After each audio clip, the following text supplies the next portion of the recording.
நீங்கள் எல்லாம் பார்த்துருப்பீங்க, தமிழகம் முழுவதும் எங்களுடைய தொண்டர்கள் வந்து நாங்கள் எந்த அறிவிப்பு முதல்ல இது வரைக்கும் தமிழக மக்கள் பார்த்த ஒரு போராட்டங்கள்லாம் பார்த்தீங்கன்னா, ஒரு வாரம் விளம்பரம் செய்வார்கள். அவங்களுடைய தலைவர் வராரு, இல்லை யாராவது வராங்க, முக்கிய பிரமுகர் வருவாங்க. விளம்பரம் செய்து ஓடி ஓடி கூட்டத்தை கூட்டுவார்கள். நாங்கள் இதுவரை எங்களுடைய தலைவர் தளபதி அவர்கள் இந்த நிகழ்ச்சிக்கு, இந்த போராட்டத்துக்கு வருகிறார், நாங்கள் ஒரு அனௌன்ஸ்மெண்ட் கூட பண்ணல. போராட்டம் சார்பாக எந்த அனௌன்ஸ்மெண்ட்டும் வரல. எங்களுடைய நோக்கம் இங்கே ஸ்ட்ரென்த் காட்டுறதில்லை, ஷோ ஆஃப் காட்டுறதில்லை, எங்களுடைய கூட்டத்தை காட்டுவதில்லை. எங்களுடைய தலைவர் தெளிவாக சொல்லியிருக்கிறார், இந்த பாதிக்கப்பட்ட மக்களுக்கு குரலாக அந்த ஆர்ப்பாட்டம் அமைதியாக நட முடியணும். அதனால தான் நாங்கள் எந்த அறிவிப்பும் இதுவரை செய்யவில்லை. அதையும் தாண்டி இன்னைக்கு தமிழகம் முழுவதும் எங்களுடைய தொண்டர்கள் கடைக்கோடி கன்னியாகுமரியிலேருந்து கிளம்பி வந்திருக்கிறாங்க.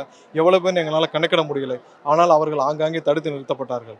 எல்லா இடத்திலும் அதாவது கிட்டத்தட்ட இப்போ இங்கே வந்த போராட்டத்துக்கு வந்த மக்களே பார்த்தீங்கன்னா கிட்டத்தட்ட 15 கிலோமீட்டர் நடந்தே வந்தார்கள். நடந்தே வந்து தான் இந்த போராட்ட திடலை அடைய முடிஞ்சது. அது போக சென்னையில் கிட்டத்தட்ட 50 கிலோமீட்டருக்கு வெளியிலேயே வந்து எல்லா வண்டிகளும் பிளாக் செய்யப்பட்டது. இங்கே லோக்கல்லையும் 15 கிலோமீட்டர் சுற்றி வரப்பட்டது. கிட்டத்தட்ட ஒருவர் வந்து இந்த நிகழ்ச்சிக்கு வர வேண்டும் என்றால் 2 மணி நேரம் இந்த நிகழ்ச்சி திடலை சுற்றியே வர வேண்டியிருக்கும்.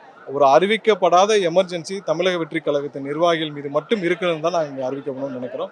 இதை தாண்டி இன்னைக்கு இந்த மக்களுக்கு, பாதிக்கப்பட்ட அந்த மக்களுக்கு ஒரு மிகப்பெரிய குரலாக எங்களுடைய தலைவர் வச்சிருக்கார். இது கடைசி வரை இந்த பாதிக்கப்பட்ட மக்களுக்கு நின்று போராடும் ஒரு தலைவராக எங்களுடைய தலைவர் கடைசி வரை இருப்பான்றதை தெரிவித்துக்கிறோம். பல அரசியல் கட்சிகள் குரல் கொடுத்தாங்கன்னா அவங்க ஒரு அரசியலுக்காக குரல் கொடுத்தாங்க. உண்மையாக இந்த லாக்அப் மரணங்களில் பாதிக்கப்பட்டவர்களுக்கு உரிய நிவாரணம் கொடுத்ததா? அந்த பத்திரிகையிலே செய்தி வந்த பிறகு அவர்களை தொடர்ந்து அவர்களை கண்காணித்தார்களா? அவர்களுக்கு தேவையான உதவிகளை செய்தார்களா? இந்த லாக்அப் மரணம் அவர்களுக்கு முழுமையான நீதியை பெற்றுத்தந்ததா என்று எந்த அரசியல் கட்சியும் தமிழ்நாட்டில் போராடவில்லை. அந்த நிகழ்ச்சி வருகிற பொழுது, அந்த செய்தி வருகிற பொழுது ஒரு கண்டன அறிக்கை கொடுத்தார்கள்.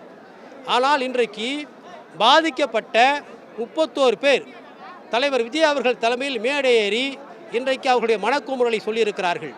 இதற்காக தமிழக வெற்றி கழகம் மிகப்பெரிய இன்றைக்கு ஆர்ப்பாட்டத்தை நடத்தியிருக்கிறது. அவர்களுக்கு தொடர்ந்து உரிய சட்ட போராட்டத்தை நடத்தி அவர்களுக்கு உரிய நீதியை பெற்றுத் தருவோம். செய்திகளை உடனுக்குடனும் துல்லியமாகவும் தெரிந்து கொள்ள சப்ஸ்கிரைப் பண்ணுங்க.